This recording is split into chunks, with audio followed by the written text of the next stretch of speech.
Okay, सो अपन ने order किया था drift 3x3x3 magnetic speed cube. जैसा कि आप देख सकते हो 5-6 दिनों में डिलीवर हुआ है इनके ऑफिशियल वेबसाइट से। इसके अंदर क्या क्या मिला वो मैं आपको बताना चाहूँगा। इसके अंदर मेरे को मिला था सबसे पहले एक ही कपड़ा। इसके अंदर आप आपका क्यूब रख सकते हो। मस्त पॉकेट है। इसके बाद एक मिली थी कुछ पुस्तकें पुस्तकें जिसको देखकर आप क्यूब सॉल्व करते हो। वैसे तो मेरे को लगता नहीं कि इससे कुछ सॉल्व होगा, बट ठीक है, आप देख के समझ सकते हो। बट ऑनलाइन ज़्यादा अच्छे ट्यूटोरियल। और एक ये स्टैंड जिसके अंदर ड्रिफ्ट लिखा हुआ है। और सबसे खास cube.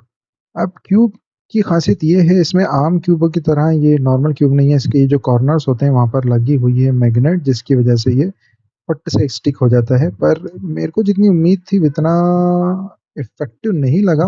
But yes, still better than normal cubes. But इसका स्टैंड है, इसको इस तरह से कुछ रखा जा सकता है। कैसे रखा जा सकता है? अबे हद हो गई भाई। ओके, इस तरह से रखते इसको।